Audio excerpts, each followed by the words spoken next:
Hello, everybody. everyone. It's like when you use Restream, it's like being in the space astronaut countdown. It has this countdown that flashes at you, and you're just sort of in that mode of like, here we go. But we are at launch liftoff, and we're so excited to be there tonight. My guest this evening is Ken Cato out of Halifax, Nova Scotia, who's going to share some amazing wisdom and lessons learned and thoughts for the future with us tonight. Richard, above me, is in Utah on a snowy family ski vacation, but he's a little under the weather, so he's going to be well soon. Our best wishes, Richard, that you heal soon. And I am at poolside here in beautiful sunny California. So we hope all of you are doing well, and we want to get right into this program. So we have a little bit of reverb going on, and we're hoping that goes away. So bear with us. Okay, Ken, tell us a little bit about your background, where you're at today, and what your dreams are for the future. Yeah, so about myself, I have a very unique background where I've been in multiple industries from blue collar, white collar, entrepreneurial, and C-suite. So I kind of really got to see of everything. And in each one of those categories, I've been in every industry from insurance, investing, engineering. So I've kind of been really all. So it's really a really interesting perspective of current reality or state of our world's actually in. So that's kind of the background of my knowledge expertise, you could say. Where I am today, I'm currently really just trying to understand Web3. There's a lot of interesting layers being built right now. There's a lot of different partnerships from the Web2 ecosystem bridging over into the Web3, and it really shapes the way the technology moves forward. And I think it's important to understand what layers are aligning with what current groups of individuals or packs, follow the money kind of thing. And where I want to move forward is my goal is to build an ever evolving global education system and for the human race to become an intergalactic planetary species.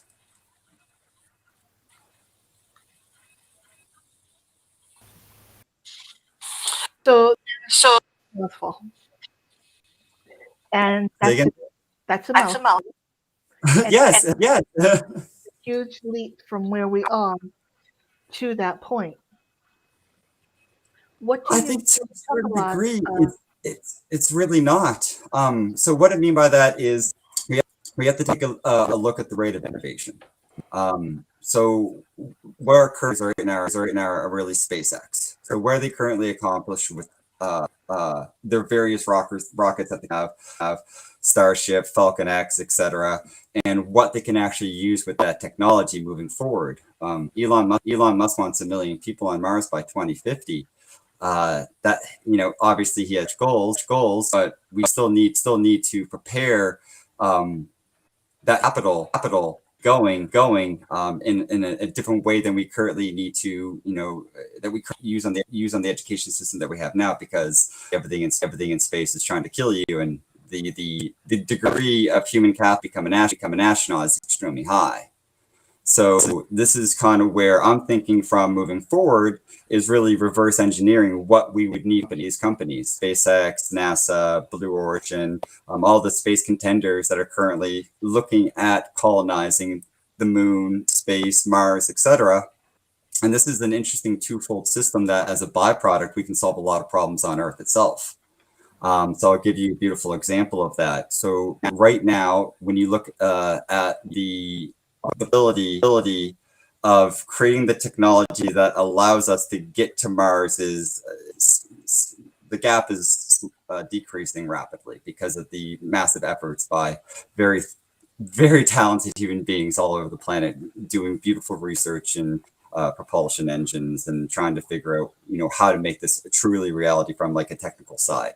What we need now is a problem that these individuals are solving, but who's actually solving the educational side of allowing humans that he wants to be ready to make it a reality, right? There's nothing currently established.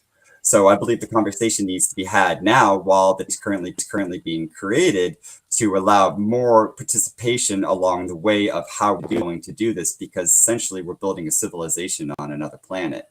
And when you look at the way we currently look at DAOs, that is kind of a good test to start experimenting on and understanding how to build the civilization with structured governance. And so that's why I think this is a good place to really start getting the conversation going as this technology advances. I have questions. Yes, go I knew ahead. you would. That's So why first he's of my all, co-host. I love space exploration and the idea of being humans on Mars in 2050. Great.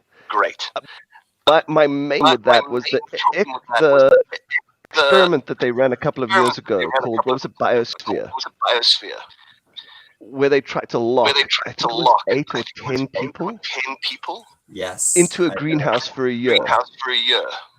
And they failed. Horribly. So I love your idea of education before you get out there, but are you looking at something like Biosphere, where you want to see how we actually create the structure that we're going to be able to live in? Or how people interact in that structure? Great question. So actually, it's multi-layered. It's deeper than that. So you have to look at not just the individuals going, technology that has to be built on there as well. So you have to be thinking about one of the biggest problems is the great filter. Filter is the ability, if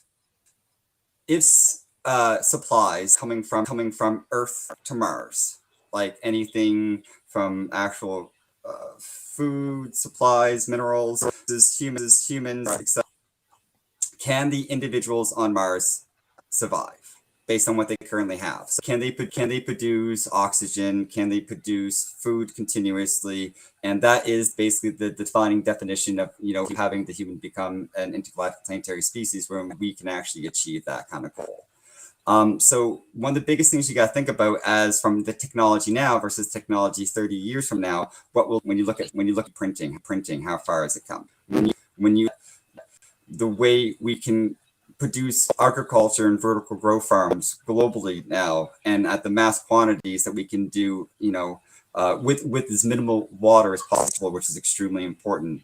And this is where it gets really, really neat, where the technologies that we're building have to be able to transport it to Mars. So there's a limited payload size, about 100 metric ton in Starship itself. And what the neat thing is a recent project that was just actually partnered with. So SpaceX $1 million deal with the U.S. Air Force to enable the payload to be used in various ways to transport potentially other goods, products for military expanses or humanitarian sense or any sense in that way.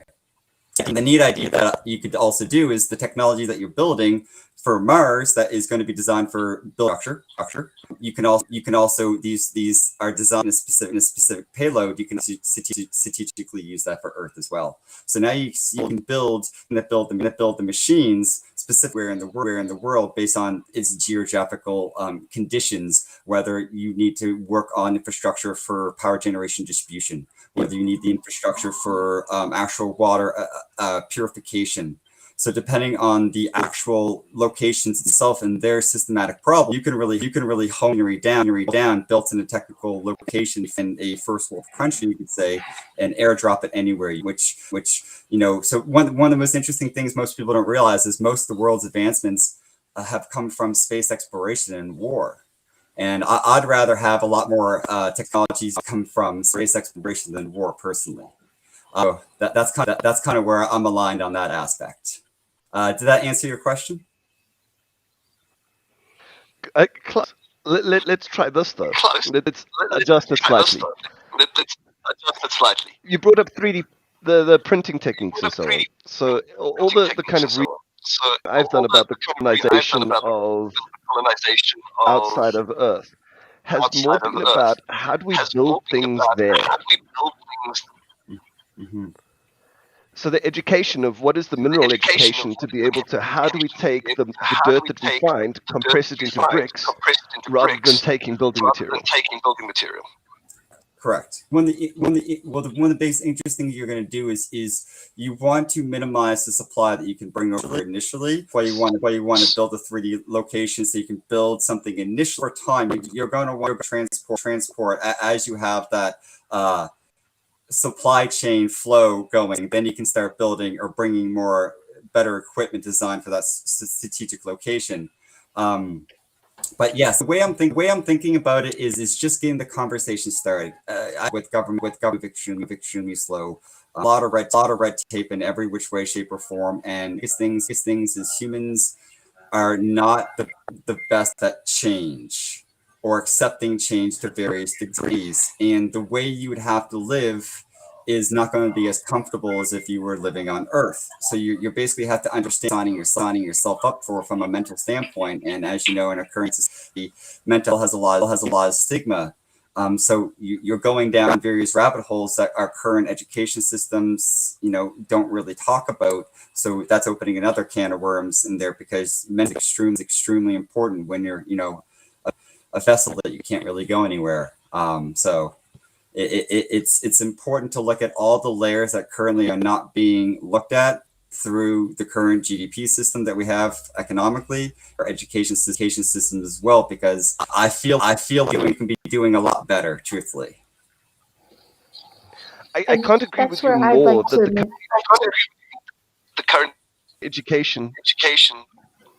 So. Oh, go ahead.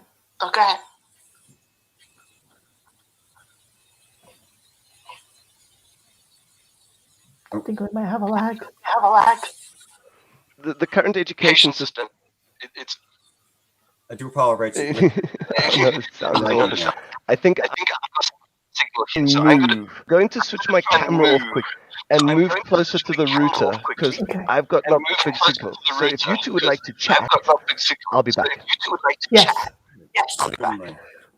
So I'll play devil's advocate. I read a statistic the other day that 40% of the world's population will be in water deficiency by the year 2040. If we address our climate concerns, our climate crisis, our environmental crisis, our environmental concerns, or if we can't, we don't. What right do we have to bring the same human problems to another planetary body? Well, I guess you could think this way, where the Mars and Earth are very different in that aspect. Mars doesn't have vegetation that Earth currently does. Currently, Mars doesn't have anything on it right now. So I guess the way I would think about it would be it's more so the hope. It increases the ability that if something happens to the human race, we don't go extinct. Whether it is climate change, whether it is AI, whether there is nuclear war, whether it's an asteroid, there is an only small probability that something like that could happen. And that's the reality. And the quicker the human race becomes an interplanetary species, the higher probability that we have a chance to fix problems that we currently have on Earth. So it's kind of like a dual sword where there's extreme importance that we do it as quickly as possible, but we also have to look at solving the problem as well. For the solving the problems on Earth, it's more so. The way I look at it, one person can't do everything. We need to build a community of communities, and think about that's what Web3 is going to be. Is where one person have a passion of something that do that overlaps and ties with others and their layers.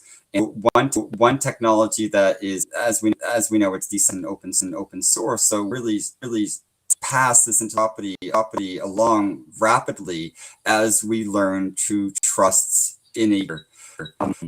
So one of the ones I was really thinking about recently today, interesting enough, was about NFTs. and how one of the biggest problems with there's a few individuals who like to mention that 98% of NFTs are going to fail. And I agree with that wholeheartedly because, look at Price's Law, that it's true for everything. We look at the wealth gap, sports players is always the best. Price's Law is true for every reason for what it is. So with the NFTs, the ones that are going to succeed, the reason why I think the ones that are going to succeed are the ones that take it where they don't look at it as from a short-term gain, but look at economical standpoint. So I'll give you an example of what when most people look at Web2 businesses, what's your exit strategy? You have 7 years to sell something. Or is it you're going to be with this company for life? That's a business. That's an identity. Something that typically you keep private unless you do an IPO. So you don't have to worry about it as itself. You grow your business itself. Purchase, go right into the NFT sphere. It's no longer the case. You're instantaneously in an economy. That trust that you're building with the individual, the community that you're building, they have to make sure that their investment is sound. That you're going to be with them for life. Right. So if that what you're creating isn't going to be what your game plan is for the rest of your life, then that's a pretty easy way to say that there's a high probability chance that you might have an exit in 5 to 7 years when you're bored of your project and you don't want it. And has anyone had it with an NFT? So that's kind of the way how humans are. We act the way we act because you don't know what you don't know. And I think one of the biggest things is we're experiencing a lot of things that we don't know in the smart contracts because when you look at what an NFT is, it's the metaverse essentially. It's a smart contract on fiat or gambling. Right. I like to think about it this way. Well, what is fiat? Fiat is basically gambling. It's supply and demand, and that you have a blockchain or crypto, which is you have as gambling as well, but you also have a smart contract on where whatever your imagination is, you can create or solve a project or some way of identifying something, which is extremely powerful because it basically tackles almost all the efficiency problems in every sector that we currently have. It's now understanding how to utilize these layers and connect them together. Because the problem that I currently see is everyone's kind of keeping it's open source to a certain degree, but there's certain layers that are not being spoken about. So like it's you have to go deep to try to figure out how do you connect all the different Lego blocks together. And that's one of the biggest problems I see with as the space moving forward, not as a main problem, but more just a slow hurdle that's pace down. But that's going to give more people time to come into the space, which I think is neat. Yes, but I would say to you, we do know. You had mentioned we don't know what we don't know. Okay. But in the case, and Richard, it was brilliant that you brought this up. As we started the conversation in space exploration, that in Biosphere 1, we do know that overall the experiment actually was successful.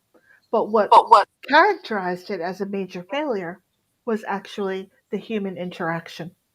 The fault of the human interaction and the relationships which caused the project to fail at the tail end. So if we know that, just let me finish if you don't mind.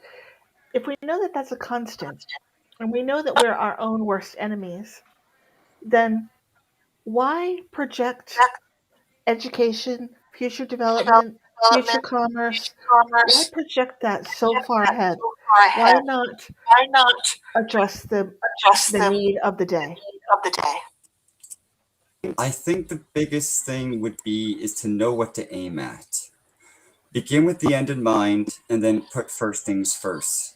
And if you see where things have to go inevitably, like if the goal is to have the species survive for generations to come, we have to become intergalactic planetary. And how do we make that a reality is by creating that enables us the survival ability for that survival. We have one individual or a few individuals really trying to make that a reality, and I'm just one more individual trying to join that tribe of individuals that believe that this is important. Think about Because when we reverse engineer the future problems, it can help solve the current problems, because you never solve current problems with current knowledge, right? It doesn't work that was current you'd be doing, and most people don't. I look at it from a standpoint. I believe there's four states in conscientiousness. There's conscious competence, unconscious competence, unconscious inconscious, and conscious incompetence. And these really help or guide the way ecosystems or economies work based on your geographic location of what you know versus what you don't know, versus what you understand. Because these are all really, really big differences. Like, a lot of people know math, but how many people understand math? And that's the big differences, where when you're talking about employment, there's a lot of people that know a lot of industries, but they don't understand them. And that's where to the DAO situation, or the Web3 tied together, is we're now learning how to be a tribe again. We lost the art of being a tribe from a human individual. We took the group mentality and separated it into the individual mentality for years, individualism. And that's how capitalism works, right? You have to accept responsibility for your own actions and accept the laws of cause and effect. But now we're able to use the experience and knowledge that we gained from working by us, and now we're kind of refiguring out how to be a tribe again, and that's what I'm excited about, because now it's a decentralized tribe. So that's kind of where I'm hoping we now have a group of individuals who have subject expertise in their Web2 field that are now trying to learn the Web3, going to bring that knowledge and expertise and help people as they can their sector to adapt this new technology to advance the conversion funnel of more individuals getting into this tech, because this is really going to help the intellectual for human capital. You owning your own IP, I think, is so important. How much do you really own right now? How much of the internet do you own, right? Well, the Buddhists would say we don't own anything. Oh, that's interesting. I think we definitely own things. That there is no ownership. At all. But I'm curious as to, let's go back a little bit and touch base on the educational view that you have. So, in taking what you just said in terms of the difference between understanding and the difference between knowing, or the difference between not knowing. No, I don't think there's anybody out there who isn't full-fledged, 100% ahead in terms of move forward with education in this space. So we're with you there. Is that an education model that is geared to younger generations that now have to be enculturated or shaped or framed in a new paradigm? And if so, what happens to old parts like Richard and Shauna? Do we just fade away into the sunset? Do we not matter anymore? Fade away to the sunset when visas came about, or debit cards. Humans are the most amazing creatures at adapting, and we now have a generation of individuals who have slowly adopted social media greatly. So depending, what social media you use, you can basically tell someone's age.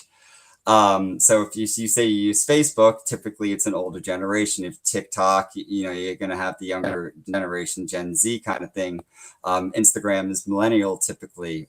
So you can really determine your social impact or your social identity based on the social media that you're using. So to answer your question, interesting enough, I think one of the best way to look at education is with the Feynman technique, where you basically take any knowledge and simplify it down to from a child, and you can have the ability to work your way up as you advance the knowledge of your competency, essentially.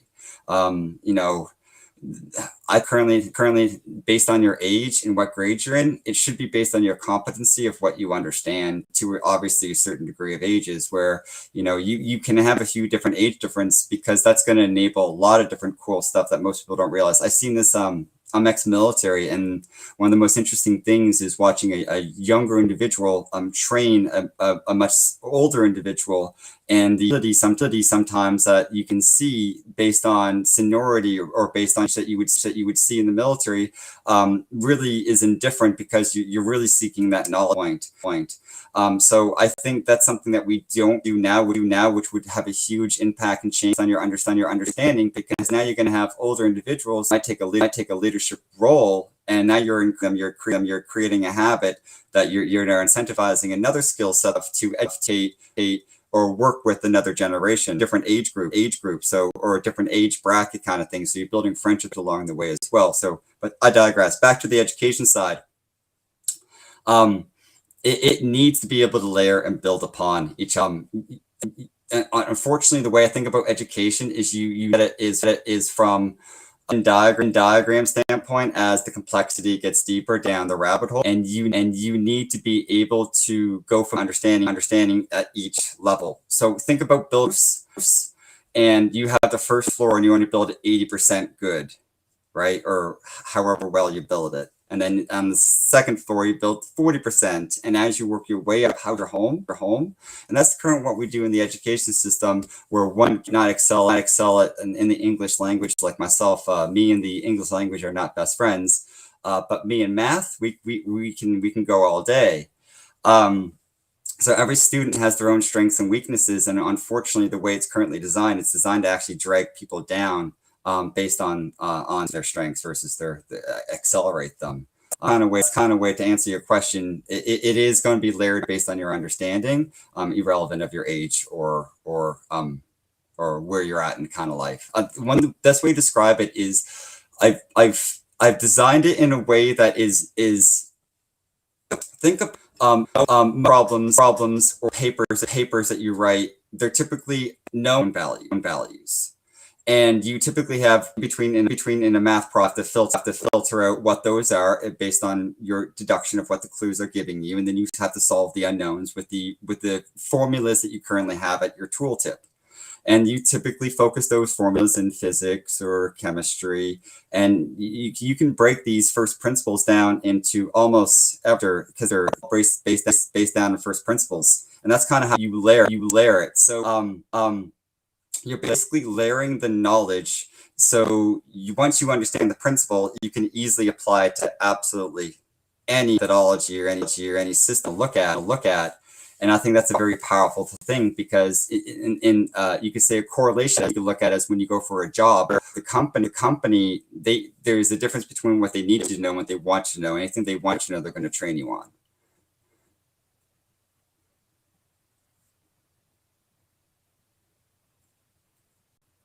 Any question? So very much so. I love your format of thinking. What are educators not giving? And trying to fill the gap. Well, yes, that's basically it. So I'm not trying to replace the education system. I'm just trying to fill in the gaps that it doesn't introduce, what it doesn't talk about, or why it doesn't talk about it for specific reasons. Because I believe once you sit down and really look at the history of every different focal point, so family, health, wealth, you look at jobs, education, you're looking at history itself, looking at humanity first, your assets, your intellectual property, all these core principles that define you, identity as a human being, right? These are what define your actions or inactions. And we don't really currently take a really cautious approach to what we really do in life a lot of the time, because that's why most people don't know what they want to do. And the things you can do to figure that out, I typically find experiment. The best thing to do is if you don't know what you like, experiment. And that introduces a whole new array, a new experiences into your, which I think is nice. I think there's another key process to that people miss. You don't have to do exactly what you like, because that's hard to find. But you can stop doing the things you don't like. That is very true. and recognizing what you don't like or what's not. Yes, actually, interesting enough, that actually ties in that. So one of the things I've been building, I call mental tools. And I always think about currently, like we have all these different tools for our bodies to make us physically stronger. But what about how our mind? How do we make our mind stronger? And I look about what tools that we currently exist in. They're just books. And when you read books, typically you have about like maybe 5, 10 paragraphs that really resonated with you. Maybe a story or something that maybe did resonate, which gave you a paradigm shift or a quote. And we look at the evolution of what a quote become, or now you look at memes. So the meme evolution of a paradigm shift. So you're now taking a text, you're adding an image, so you're adding another visualization, and actually adding a cultural reference behind the image of what it might be. So you're adding a lot of different layers into what a meme actually is, and that's why I think they're full, because you can explain into a very little a little piece of imagery. So I've kind of done the exact same thing. We're applying mentor tools. I have 3 ones I guess we could talk about. One is I call the skill tree of life. I consider it all the first principles that once you understand all these, or even look at like a map, kind of like a flow diagram. And it can literally point at almost any problem that you have in your life and kind of give you a solution of how to solve it, which I think is really, really neat because it's all unknown variables. Number 2, I call min-max life harmony, and I consider them the 5 key KPIs that basically, if you follow, you're going to go from surviving life to living life, no matter where you live geographically in the world. And the last one I call chase the one. This is my favorite one because this is thinking about how to your allocation of time. So when I think about time, life is either in chaos or order. And so when life is in order, I like to think about the 6 P's. Proper preparation prevents piss poor performance. And when life is in chaos, you got to kind of go with the flow. And that kind of takes your time. But you want to maximize your time chasing the wonder, whatever your wonder is. So how do you manage your time? So I think about it is you got to eliminate, automate, and outsource everything that takes away from you. Take away the time that you use the wonder. And so that right there is a cool to think about, when you're quickly, you have something going on in your life and you look up, it's like, okay, what state am I in? Am I in a reactive state or am I in a preventative state? And that can really help you hone, guide you where you might need to be in a mental state at any point. So each one of these mental designed to just quickly glance at, kind of like a poster, and really hone in what you can do or what actions you should take.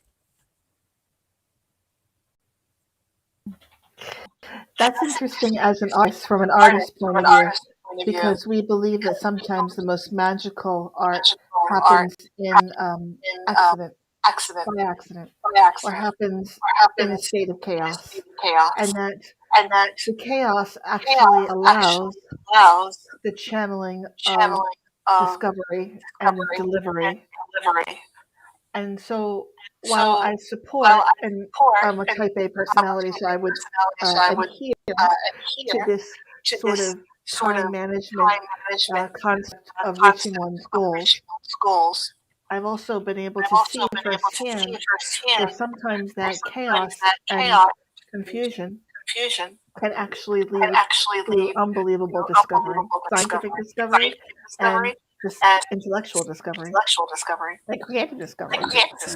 So, it's a journey that we all have to travel on our own, but it's wonderful to have guideposts that sort of suggest alternatives. Tell me a little bit about, as we move through the future and to the future, what your concept and vision is for enabling educators who can then transfer these skills to their students. Wonderful. Actually, one of my favorite part about this is because I built it designed for AI in mind. So one of the most beautiful things about humans and AI is the fact that AI is really good at building the foundation layer for, like, from a small standpoint, and humans can really kind of go tune it. So one thing, remember how I was talking previously about how typically when you're solving a problem, you have your known and unknowns.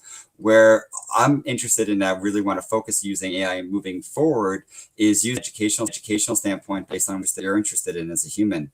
So are you musically inclined? Are you artistically inclined? Hobbies, sports, what you and happens is the AI generates an equation, a phrase, a text, computer adjust around your interests. You're more likely to actually be engaged in your actual exam itself because it's based around your own interests of what you actually want to accomplish, which is going to be really, I think, relatively easy to do once we have the right layers of what I'm thinking. But to digress back to where we were going that route, actually, no, I'm going to leave it there. I think, no, actually, back to the education of the various individuals. Yes. So what needs to actually happen is key individuals, once you actually want to partake, I have actually a few courses I'm trying to create as well. I'm hoping just to give them out for free. A lot of this I just want to get out there to as many people as possible. And it's designed. One is the whole course is around the skill. It's a very complex thing that has taken me years to build.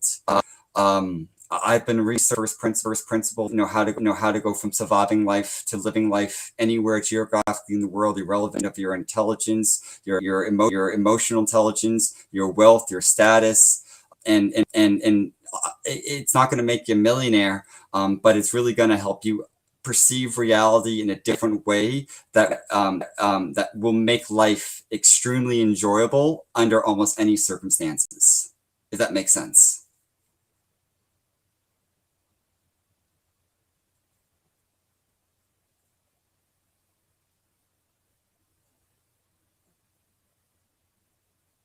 I can't hear you right now, Emily. So sorry. I have a question. I have a question from Sean Moore. I came in late, but from what I've heard about education, I agree.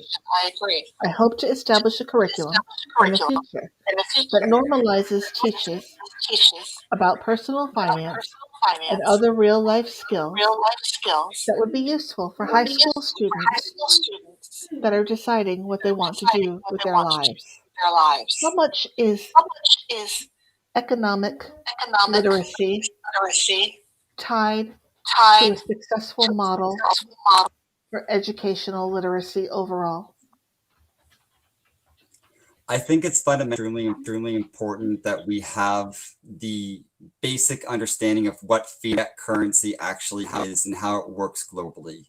This is extremely important that every human being on the planet understands this. The biggest problems of the wealth gap is, unfortunately, a limited understanding of how money actually works. And that's how basically moneymakers, hedge funds, and the current institutions to transfer wealth as easy as and various methodologies. So for your question, I would highly recommend, would be an interesting project depending on what country you're in, and this could be graphically look at your bank, look at who are they associated with, interest rates, look at the mortgage industry, how to tie down what your country offers and why they offer what they offer.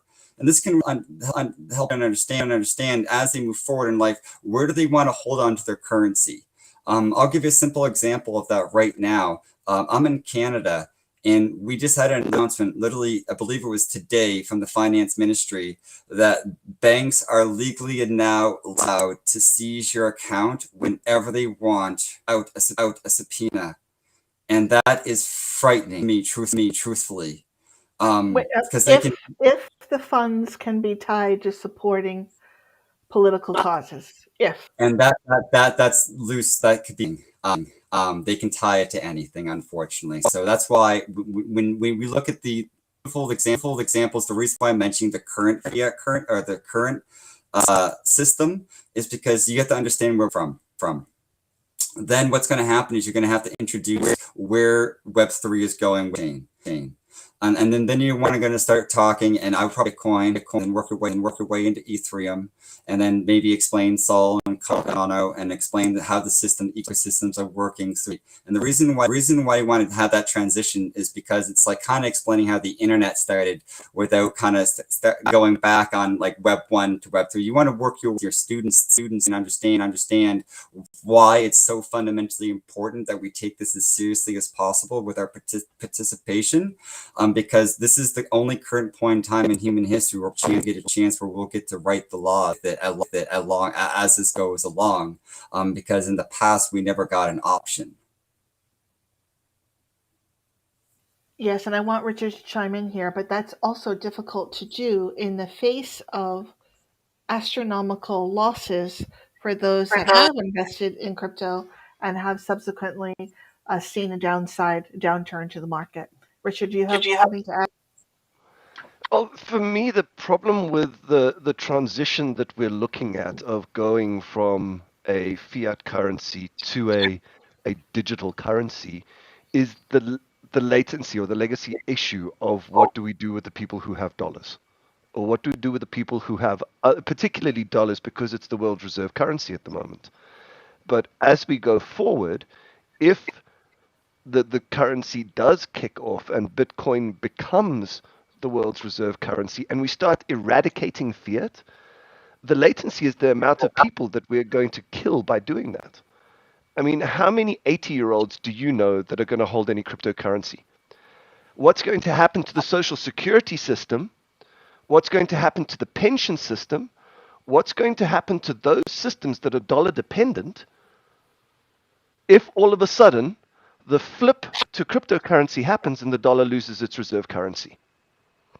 So I agree with you. I am bullish on the advantages of a stable global currency.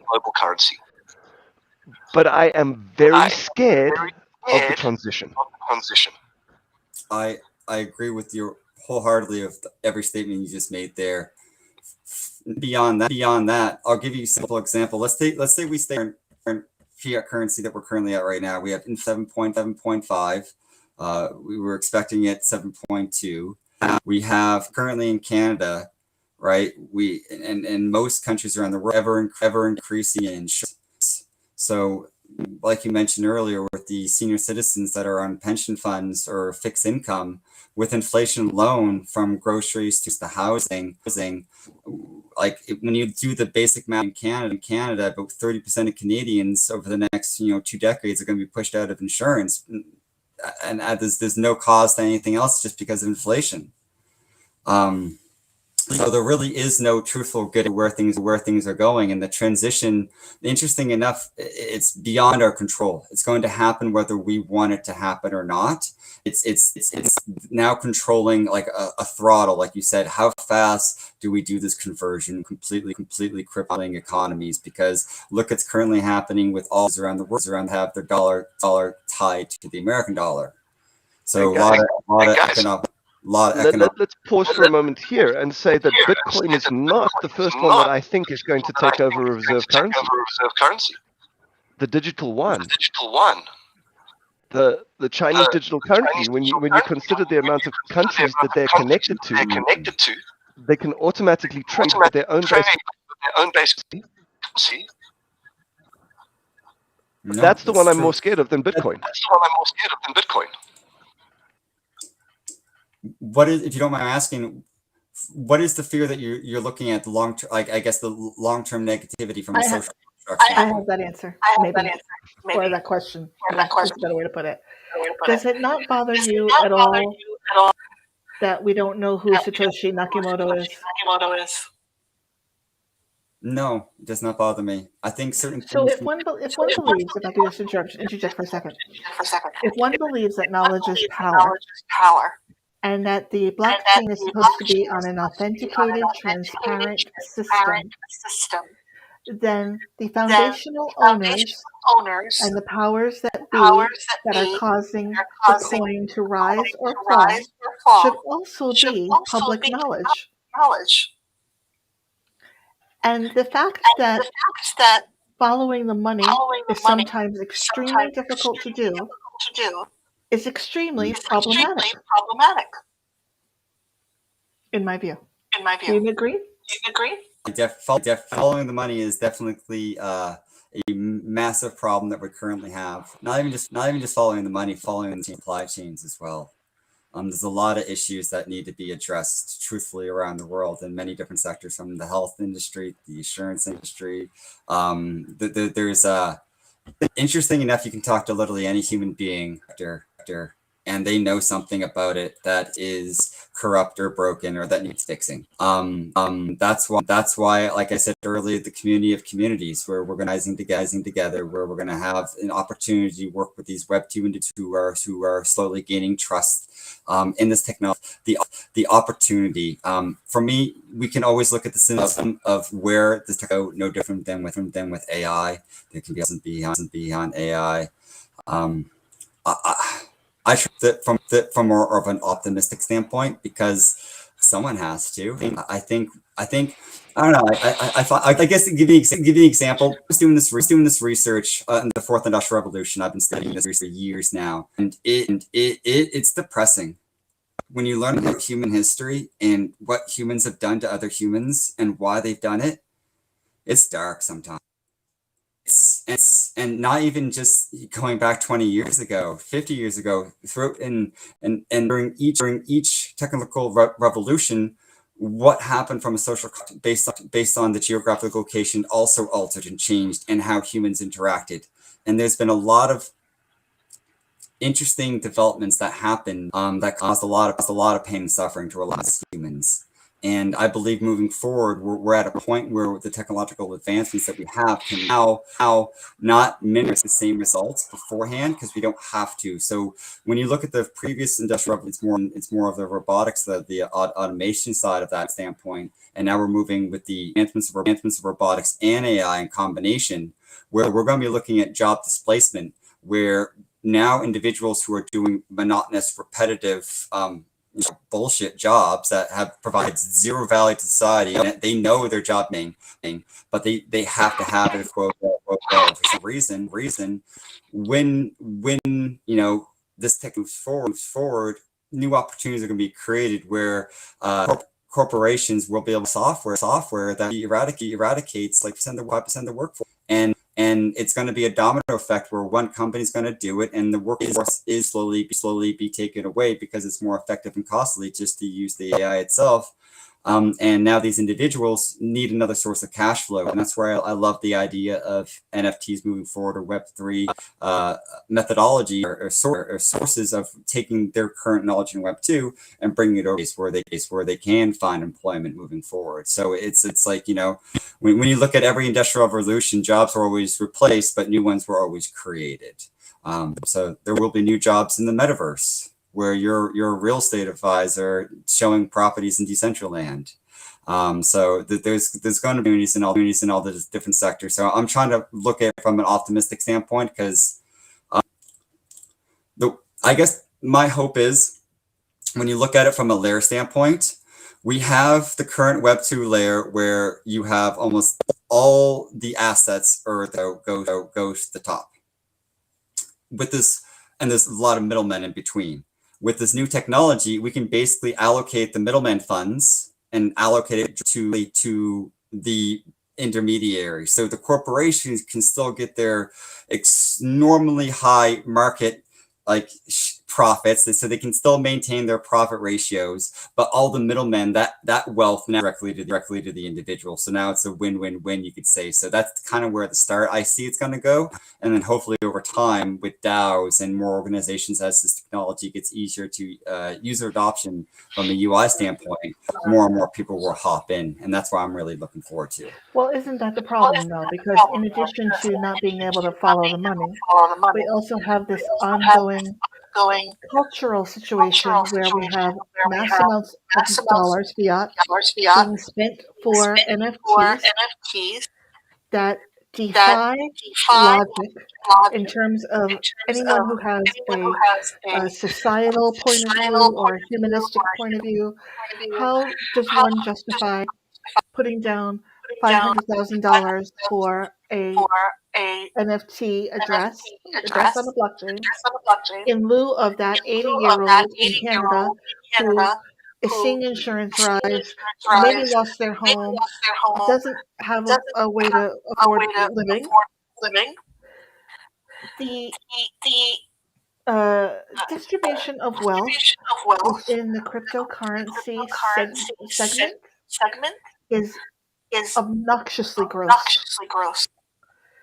And it's really difficult to sell the hope and the optimism of what Web3 could be, given these two humongous hurdles that nobody seems to be really talking about. Nope. And I wonder if you have something. I wonder if you would educate us on that. So this I guess this is my optimistic standpoint.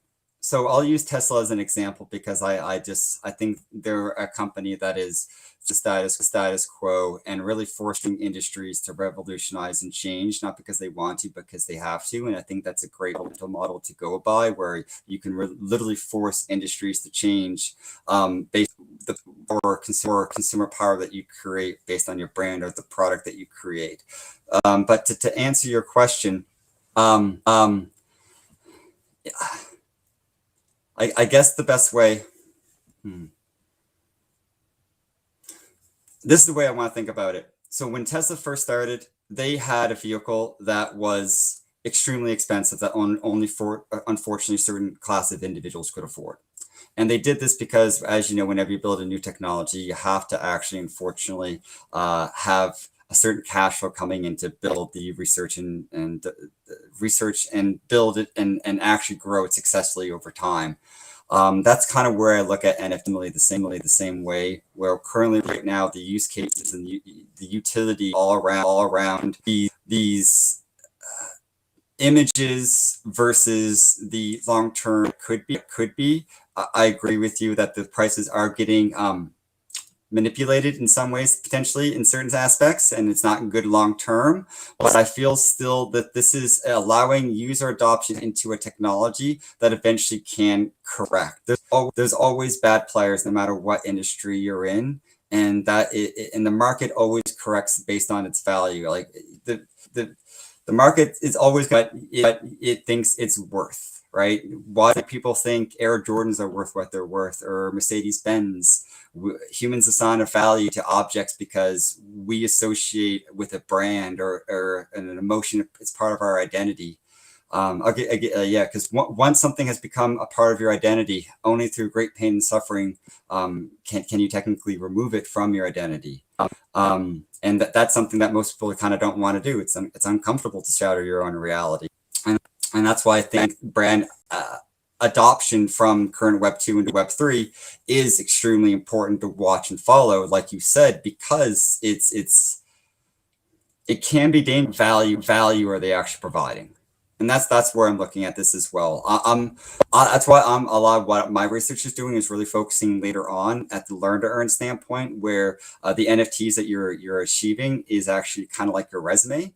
So it's easy proof that you can easily get a job anywhere, because an employer can come in and says, I want these skill sets from this technical engineer or this graphic, and you have all your certificates stuck in a row that are NFTs on your wallet. So is your competency, and they can just come in right for an interview, because it's back to what I said earlier about how most companies hire you on, they're going to tell you what they want you to know, and they're going to train you, they're going to job shadow you. Right. So if we get past that point and just focus on what is the actual needs that the industry is going to need in 20, 50 years from now, and reverse engineer that's kind of the best goal to go moving forward with employment, because one of the problems I see is the stagnation of how companies currently work. And I'll give a beautiful example of that is the vision of the 9 to 5. And then how certain people view the 9 to 5 is now we should be a 4-hour work week, but there's also the entrepreneurial view of working the 80-hour work week. So what is the right way to live? And I think truthfully, back down to the mental tools I was working on, is wonder whatever's right for you, because every individual is going to be different allocation. But at the end of the day, I think one of the other mental models, the KPIs of life, the min-max life harmony, it's one of the tools is life over business. You have to put your life over your business, because if you don't maintain your own identity, your own sanity, it's going to bleed into your business, and your business is going to crumble. So that's kind of some of the mentalities I look at bringing forward as well. Moving is looking at tying how to live life and bring it into your business at the same time. Where I truly believe in the future, you're going to be able to get paid to do what you love. To a majority of humans will be able to do that. Yes, there's still going to be engineers that need to be for working on the generators, sewage systems. We're going to there's certain employment that just cannot be avoided, because the advancements in robotics is just not there, and might not be there for many years to come. But there is going to be a larger group of individuals who are going to choose to ignore the 9 to 5, a minimum wage, for potentially maybe play to earn games where they earn the same amount of income playing video game instead.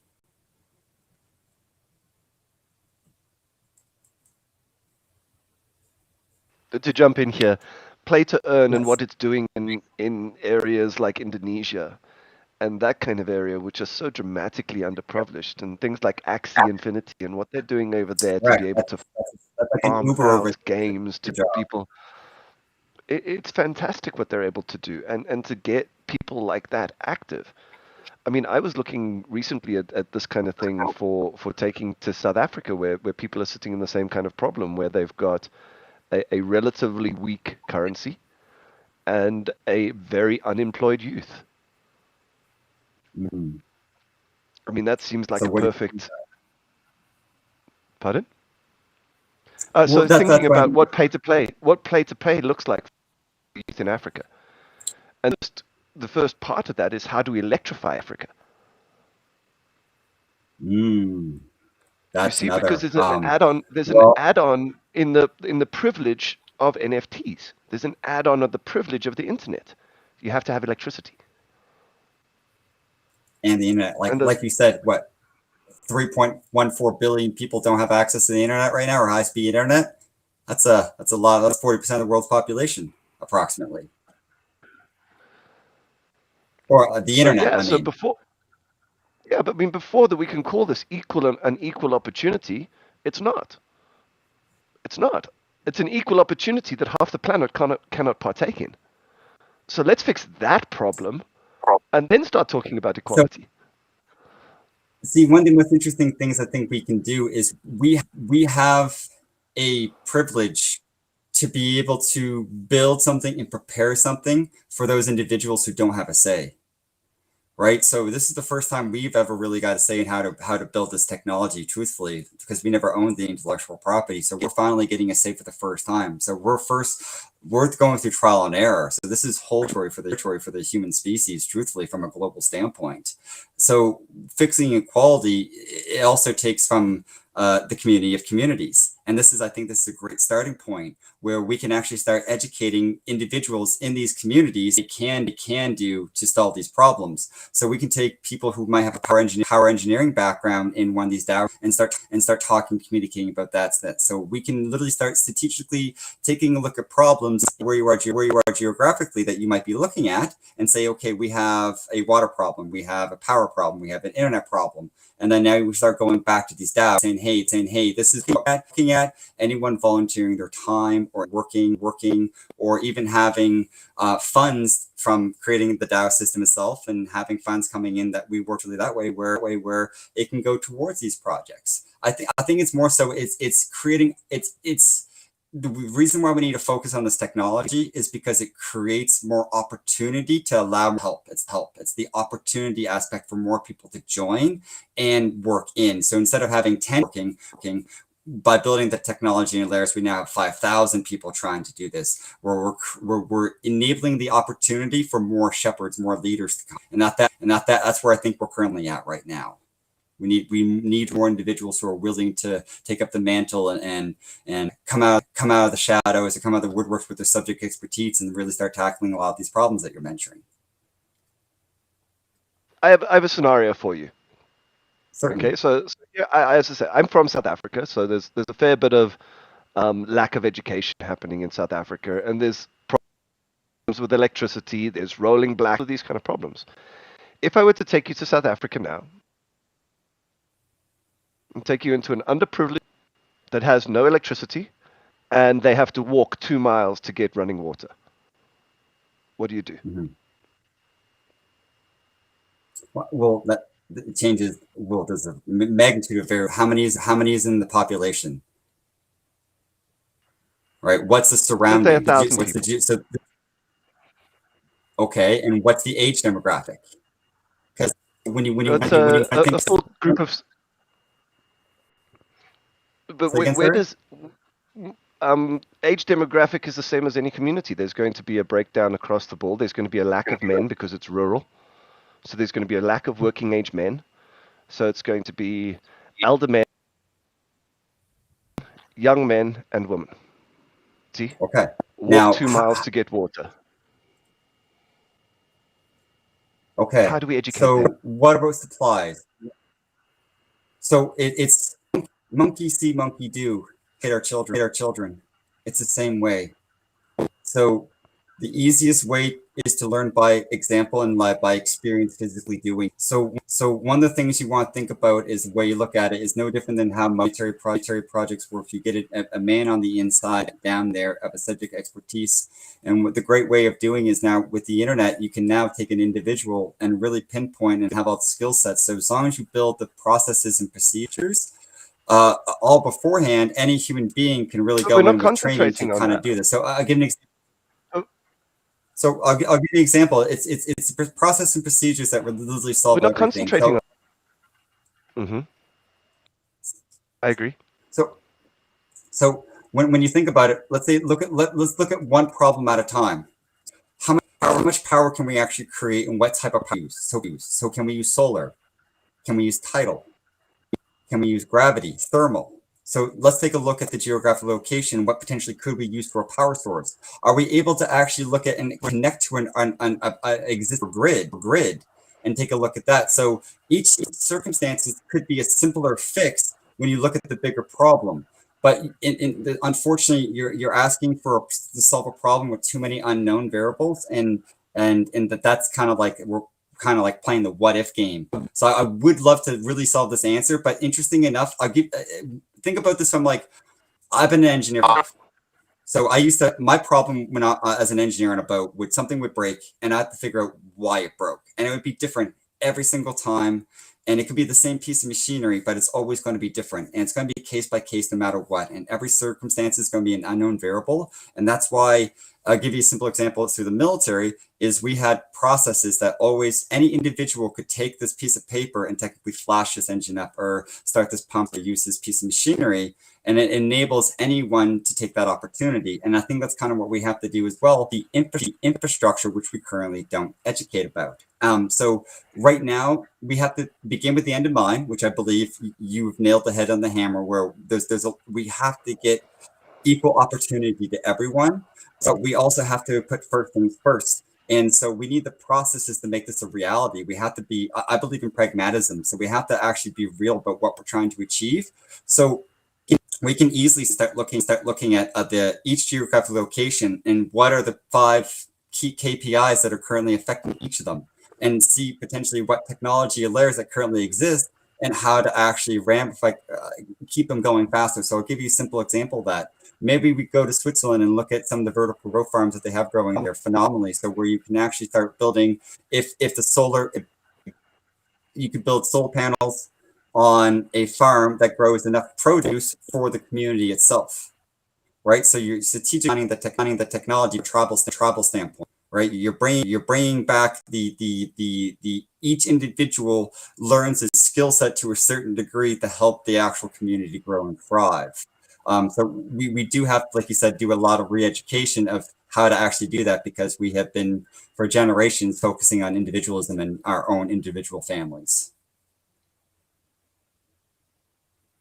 Yes. Well, gentlemen, perfect segue to that hour went by so quickly. I think both Richard and I could stay here for another hour. I couldn't hear if he actually answered. Did I answer your question, hopefully?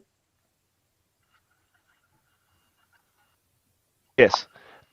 I just want to add a caveat to before we end here and say education system that we're talking about.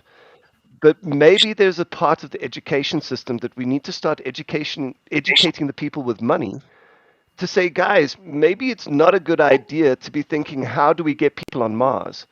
And might be a good idea to go investing into these communities to grow them in that way, to bring people together.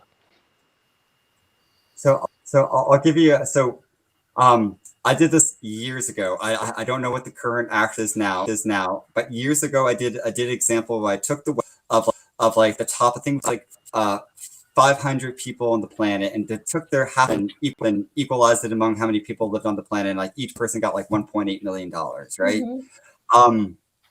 The wealth gap exists for a reason because not all humans feel the same about other humans. Every human sees reality extremely differently based on how they were brought up, how they were raised, and the typically their education, parent, peer systems that were involved with that. And so certain people see money as power, and that stops a lot of, unfortunately, wonderful growth in our society. So yes, I agree. It's so. I guess one thing you could say to counter arguing that, and just this is just me being the optimism, but that's always been the case. It's always been a king and queen. There's always been a government. There's always been someone who has all the wealth. The wealth gap has always existed, and this wealth gap has been fair. We have to accept the laws of cause and effect and what we can control versus what we cannot control. We're trying to basically take back what's been in place since time. We're trying to make something that has been unfair and unjust since the beginning. That takes time to do, and there's a lot of systems set in place by organizations and individuals, orations of technological advancements that are systematically designed to make sure that doesn't happen. It's just interesting enough that Web3 kind of prevents them from not doing that. So it's wonderful that way. So yes, I agree. There's a lot of good that we can do. It's just, like I said, getting more people participating, getting more people understanding this technology, and getting more individuals, like I guess more infographic or more processes that people can follow to learn how to use this technology moving forward. Well, thank you both and everyone who's listened to tonight's broadcast for putting up with our horrific reverb. Thank you for your patience and for trying to just plow our way through that technical difficulty. Thank you also to Richard, who's not feeling well and still made himself present and available to do this with us tonight. I appreciate you and your time. And thank you, Ken, for being so cogent and intelligent and forward-thinking and responsive and responsible and trying to, look at how can I change my ideas into an actual product that means something to people. So I appreciate that. Now I want to give you kudos for that. Thank you. So we will be back next Wednesday night. And Ken, we want to invite you at some point in time if you want to come and share your advancements or what's happened to you in a couple of months. Certainly, that would be absolutely wonderful. Yes, Richard. Yeah. Actually, my plan is to actually have these mental models launched by either end of Q1 or beginning Q2. So I'm finalizing the interactive pieces that go. I can't wait to see what you come up with. Oh, thank you. I'm really excited. I've been working on these for years, and I can't wait to finally get. Very few individuals have actually experienced and seen these, and their lives have been revolutionary, changed in many ways. So I'm hoping I can do the same for many humans around the world. That's a dream worth following. Well done. Absolutely. Thank you again. Have a wonderful night, everyone. And we will catch you next week. And until then, take good care of yourself.